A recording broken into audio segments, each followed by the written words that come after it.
Assalamualaikum warahmatullahi wabarakatuh. Selamat pagi. Waalaikumsalam. Waalaikumsalam warahmatullahi wabarakatuh. Syukur alhamdulillah. Tidak lupa senantiasa kita panjatkan puji syukur kehadirat Tuhan Yang Maha Esa.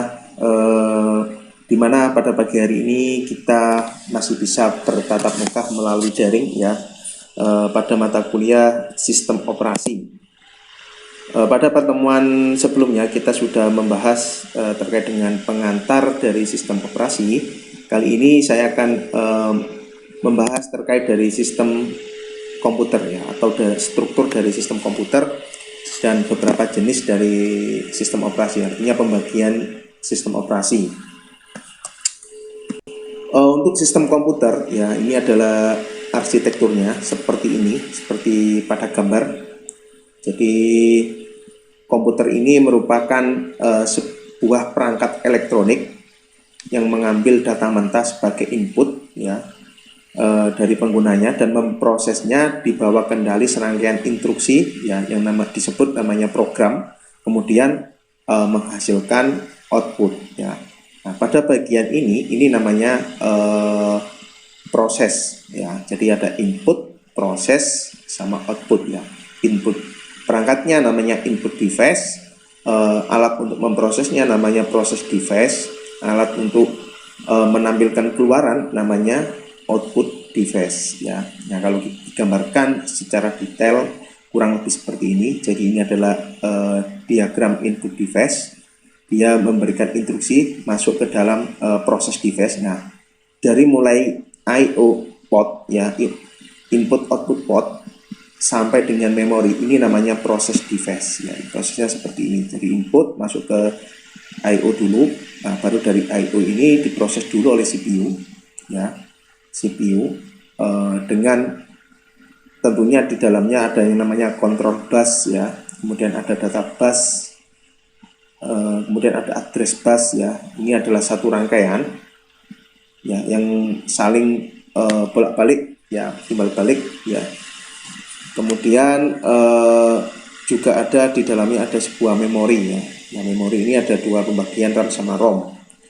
Kemudian CPU ini adalah otaknya ya, control processing unit, di mana di dalamnya adalah prosesor ya. Prosesor. Nah, prosesor ini ada dua komponen penting, yaitu CPU sama ALU ya, control unit sama arithmetic logical unit. Oke, kita bahas lebih detail ya terkait dengan input device ya. Kalau kita bicara input, nah input ini merupakan sebuah perangkat keras ya atau hardware komputer yang menangani aktivitas penerimaan input yang berasal dari luar sistem ya. Jadi interaksi manusianya dengan komputer sebagai inputan ini adalah alat-alatnya ya, di mana yang paling sering kita lihat dan kita pegang adalah mouse dan keyboard ya, keyboard mouse ini yang paling banyak ya. Hampir semua orang menggunakan komputer pasti tidak lepas dari keyboard dan mouse ya. Kalau sekarang smartphone ini kan juga dikatakan sebagai komputer ya. Jadi input device-nya adalah touchscreen-nya itu ya. Jadi keyboardnya kita tinggal menyentuh touch ya, seperti itu. Kemudian ada joystick, nah ini untuk yang para gamers. Kemudian ada leg pen, nah ini yang suka menggambar ya. Touchpad, ini gantinya mouse pada laptop ya. Kemudian ada microphone, nah ini untuk merekam suara atau memberikan inputan suara ke dalam komputer ya. Kemudian ada scanner, ini alat untuk mengcopy gambar ya ke dalam komputer. Kemudian ada trackball, nah, trackball ini hampir sama dengan mouse ya. Kemudian ada kamera digital ya. Nah, kalau kita sering lihat ini untuk foto booth ya, foto booth itu kan sekarang kamera langsung masuk ke komputer. Nah, kamera ini digunakan sebagai inputan. Jadi ketika kamera jepret, gambar otomatis masuk ke komputer. Nah, ini berbagai macam contoh dari input device dan tentunya masih banyak lagi ya. Masih banyak lagi yang tidak saya sebutkan satu persatu. Kemudian berikutnya terkait dengan output device. Nah, kalau input adalah alat masukan ya. Nah, kalau output tentunya sudah jelas ya, kita tahu semua bahwasanya ini adalah perangkat keras komputer yang menangani aktivitas keluaran ya, outputnya. Jadi ditampilkannya hasilnya ya, hasilnya keluar itu namanya melalui output device. Nah, di sini ada monitor ya, monitor. Nah, di sini ada monitor CRT sama LCD ya. Kalau CRT ini yang tabung zaman dulu kala, sekarang kayaknya sudah tidak ada dan sudah ditinggalkan ya. Sekarang semuanya rata-rata menggunakan LCD, LED ya. Kemudian ada printer, kemudian ada plotter ya, kemudian ada speaker ya, headset dan lain sebagainya ya. Ini output device. Makanya kalau kita mendengar output device, nah, pikiran kita atau analogi kita langsung mengarah ke alat yang menampilkan hasil atau keluaran. Kalau input, analogi kita adalah alat yang memberikan masukan ke dalam komputer. Itu ya cara menganalogikannya biar cepat. Oke, untuk berikutnya yaitu adalah I/O ports ya. Nah, ini I/O ports ini kalau kita lihat terletak pada mainboard pada komputer ya. Ini merupakan konektor yang menangani aktivitas input dan output. Nah, konektornya ya I/O port ini. Nah, ini kalau kita lihat di sini ada bagian paling dari saya ini diri sendiri ya, kalau di saya ini ada port PS2 ya. Nah, ini digunakan untuk keyboard dan mouse dulu ya, yang masih menggunakan port PS2. Nah, yang ungu ini adalah untuk keyboard, yang hijau ini untuk mouse ya. Kalau tertukar nggak bisa ya. Sekarang ini sudah tidak ada ya, sudah dihapus dari I/O port ya. Ini adalah port mainboard versi AMD yang lama ini ya, sehingga ada ya, biar Anda tahu. Jadi dulu itu ada namanya port PS2 ya. Kemudian di sebelahnya ini ada port VGA ya, ini untuk output ya, port untuk outputnya. Kalau ini untuk inputnya yang PS2 itu, kalau VGA ini untuk outputnya. Kemudian ada DVI port ya, sama, ini bisa sebagai output juga. Kemudian ada HDMI port ya, sama ini yang untuk output juga. Kemudian ada IEEE 139.4A port ya. Nah, ini nanti sebagai tugas Anda ya, saya suruh mencari fungsi masing-masing port yang ada di gambar ini ya. Kemudian ada optical PDIF out ya, kemudian ada USB port. Nah, kemudian ada RJ45 gigabit port. Itu untuk apa ya? Secara umum ini untuk jaringan menggunakan kabel ya. Jadi jaringan internet yang menggunakan kabel bisa menggunakan ini nanti. Bukan hanya internet, lokalan juga menggunakan ini. Kalau kabel ya, kabel ini Ethernet ya, nanti ada di mata kuliah jaringan komputer. Kemudian berikutnya ada USB, dan kemudian ada audio port ya. Kemudian ada shortbridge. Nah, shortbridge ini chipset yang mengatur ya, mengatur kerja di motherboard ini. Ada dua, not bridge sama short bridge. Nah, ini nanti Anda cari keterangannya, not bridge itu seperti apa, short bridge itu seperti apa tugasnya ya. Nah, kemudian di sini ada soket ya, soket prosesor.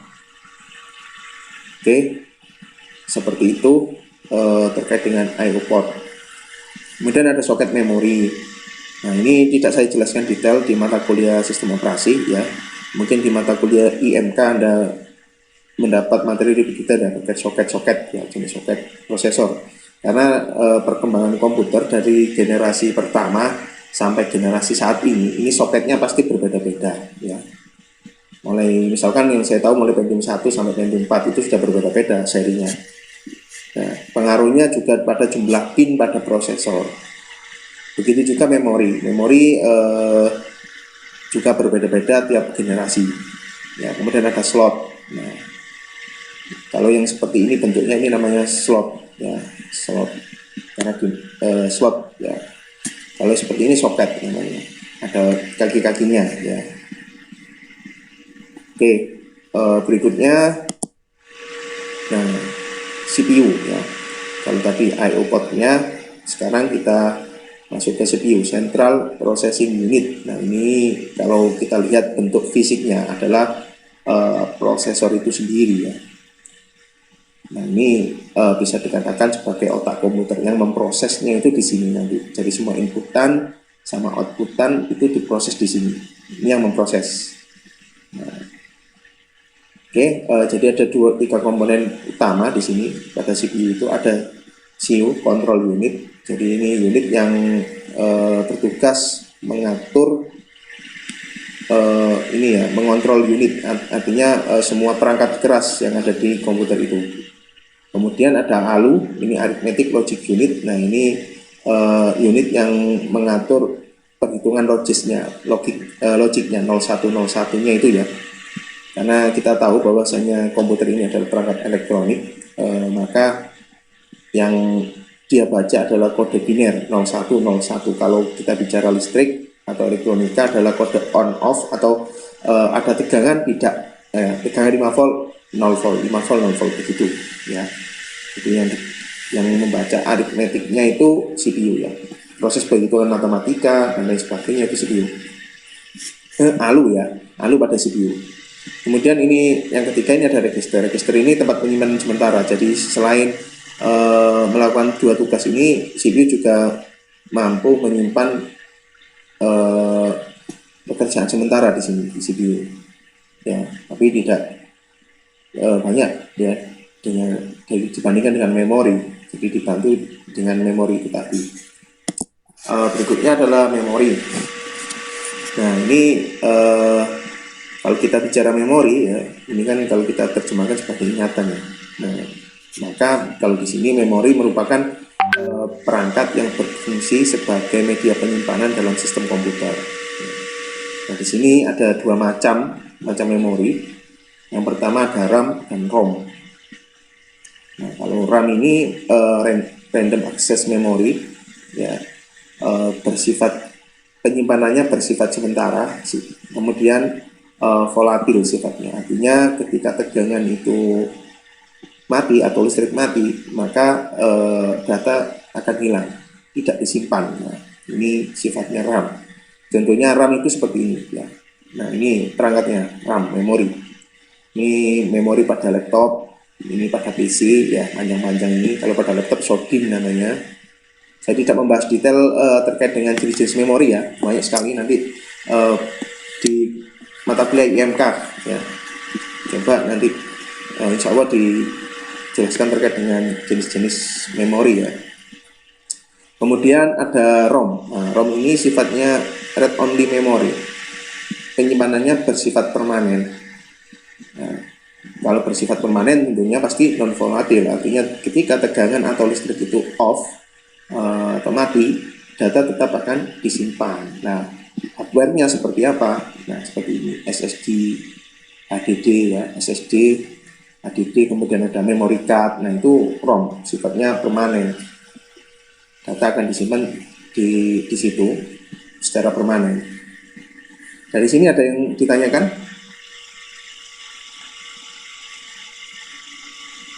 Ada Pak. Belum ya?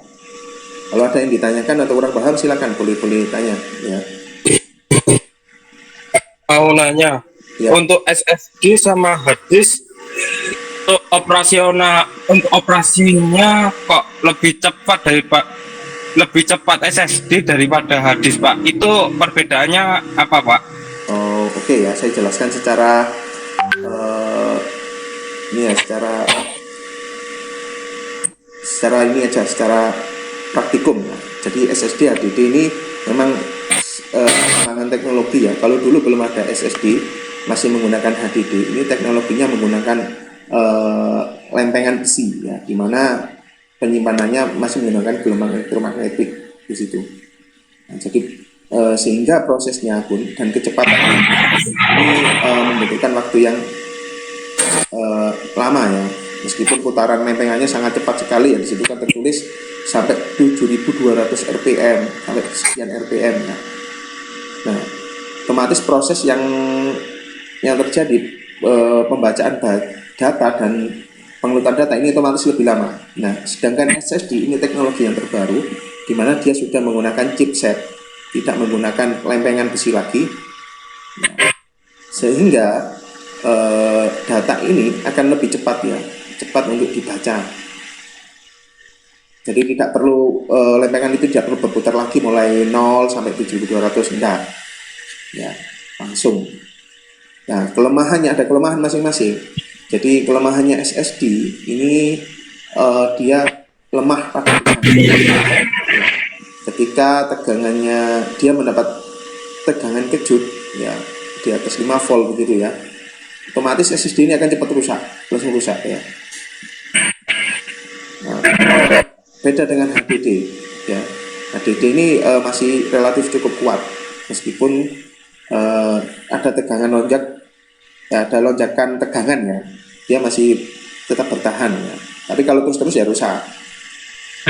Ya, kelebihannya SSD sekarang. Nah, SSD ini selain cepat, dia ini apa? Jarang sekarang mengalami bad sector ya. Kalau kita mobile kemana-mana ini kita tidak khawatir bad sector karena data tidak disimpan dalam ini ya, dalam lempengan tadi, karena disimpan sudah menggunakan perangkat elektronik seperti flash disk begitu ya, chipset gitu ya. Nah, kalau HDD ini kalau mobile kekurangannya ini akan rawan bad sector karena dia bergerak goyang-goyang, otomatis lempengan ini akan berputar dan menggeser head dari hard disk ini. Nah, ini rawan lempengannya itu beset ya. Ketika itu tergores, otomatis data ini akan rusak ya. Jadi kelemahannya HDD.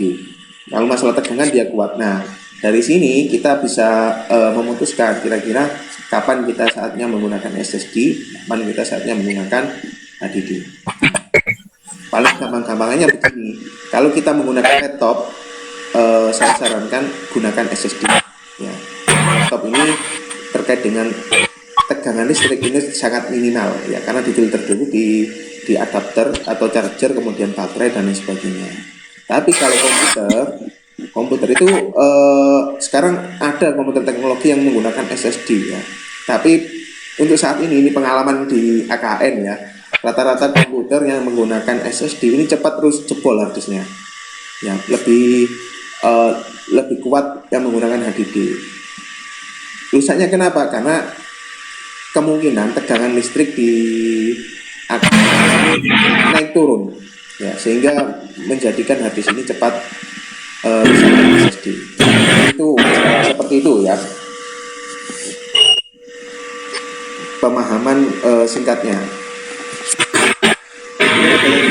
Ditanyakan lagi atau ada yang kurang puas?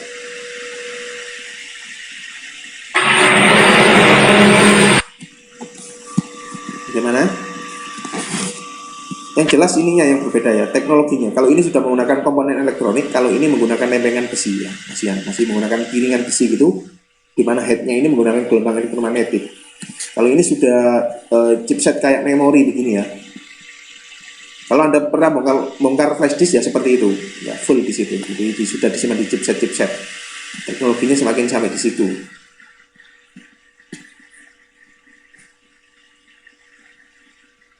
Oke, lanjut ya. Iya, Pak. Oke, berikutnya yaitu control bus ya, nomor 11. Ini bagian sistem komputer yang berfungsi untuk mengontrol penggunaan akses ke data bus dan address bus. Ini yang mengontrol ya, busnya namanya control bus ya, atau saluran ya, saluran kontrol. Nah, pada prinsipnya saluran data dan saluran alamat ya, data bus dan address bus ya, ini dipakai secara bersamaan oleh seluruh komponen sehingga diperlukan kontrol. Nah, yang mengontrol ini namanya control bus, yang mengontrol penggunaannya ya. Yang tadi ya, ada short grid sama north grid ya.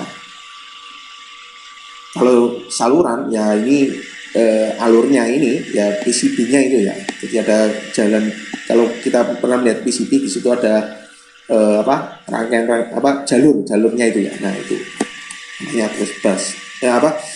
Eh, saluran datanya ya, data bus namanya ya. Kemudian kontrol bus ini dilengkapi dengan sinyal-sinyal perintah yang menspesifikasikan operasi-operasi yang akan dibentuk. Nah, jadi dia yang mengontrol perangkatnya, ada subgrid sama netgrid tadi. Kemudian ada address bus, ya ini saluran alamatnya. Ini merupakan sumber atau alamat tujuan pada bus data, bus data. Yang mengontrol ya kontrol bus tadi. Ini harusnya dikirim kemana data ini? Data ini harusnya dikirim ke perangkat mana? Ya.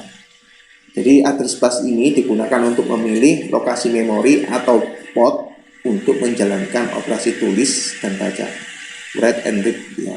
Sebagai contoh, CPU akan membaca sebuah kata berasal dari memori, maka CPU akan meletakkan alamat data tersebut pada saluran alamat ya. Kemudian ada data bus. Nah, ini merupakan bagian dari sistem komputer yang menjadi jalur perpindahan antar data yang terdapat dalam modul sistem komputer. Kalau kita lihat ini bisa kita lihat kalau data bus ini saluran pada PCB-nya itu ya. Data tersebut akan dipindahkan dari piranti masukan ke CPU, CPU ke memori, atau dari memori ke piranti keluaran. Nah, lebar bus menentukan besarnya data yang dapat ditransfer sekali waktu. Biasanya data bus terdiri dari 8, 16, 32. Ini hertz ya. Hertz, kilohertz, ada yang 8 kilohertz, 16 kilohertz, megahertz, dan lain sebagainya ya. Atau lebih jalur paralel. Ini kecepatannya ya. Kemudian untuk jenis sistem operasi sendiri ini ada dua berdasarkan jumlah pengguna dan program yang dapat dijalankan. Ada istilahnya single user, single tasking ya. Satu user, satu perintah. Ini contohnya DOS. Ini nanti kita praktekkan ya. DOS. Ini single user, single tasking. Kemudian ada sistem operasi yang sifatnya multi user, single tasking. Bisa banyak digunakan oleh user, tetapi hanya bisa satu perintah. Contohnya apa? Namanya dulu Novel Netware. Ya, ini memang aplikasi teks yang khusus untuk jaringan, digunakan untuk jaringan dulu ini. Sekarang sudah tidak digunakan lagi ya, saya menemuinya lagi. Namanya Novel. Kemudian ada sistem operasi single user multitasking. Hanya satu user, tetapi bisa menjalankan lebih banyak dari satu program. Contohnya apa? Windows 98, Windows 2000, Windows XP, Windows 7, 8, 10, sampai yang Android. Android ini, kalau Android ini masuk multi user multitasking ya sebenarnya, karena dia turunan dari Unix. Windows 98 ya yang jelas, Windows 2000 dan lain sebagainya itu. Kemudian ada sistem operasi multi user dan multitasking. Contohnya apa? Windows Server.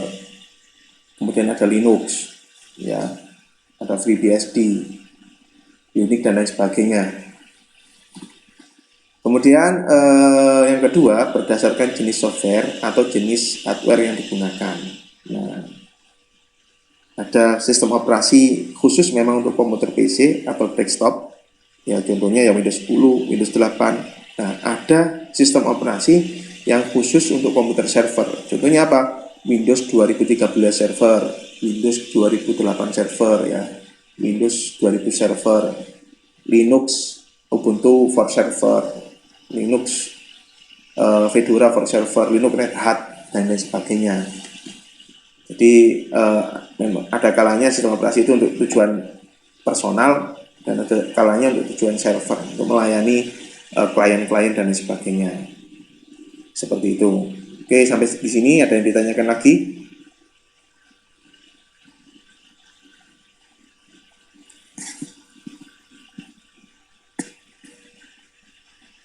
Bagaimana? Tidak ada ya? Kalau tidak ada, berikutnya ini adalah tugas. Nah, yang saya sampaikan di awal tadi. Jadi silakan Anda membuat sebuah rangkuman dari gambar yang ada ini. Ya, di sini ada misalkan nomor 1, nama potnya apa, gambarnya ini gambarnya kamu ambil begini saja. Kalian ambil ini ya, pakai snipping tool. Tahu kan snipping tool di Windows? Kalau Anda menggunakan Windows ya. Kalau menggunakan Linux ya snapshot kalau nggak salah. Ya, ini di crop, tempelkan sini, kasih keterangannya, penjelasannya apa ya. PS2 ya. Nah, PS2 mousepad. Nah, ini untuk apa keterangannya.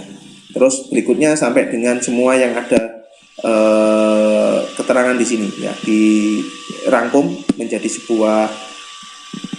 dalam sebuah tabel, disimpan dalam bentuk MS Word. Jadi seperti itu. Jadi itu nanti dikumpulkan di Google Classroom. Batas waktu pengumpulannya saya tunggu hari ini ya, insya Allah bisa tercapai sampai jam 12 malam nanti, jam 23.59 ya.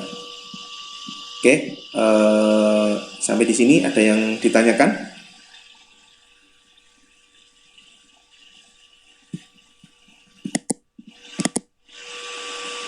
Ada yang ditanyakan sampai di sini?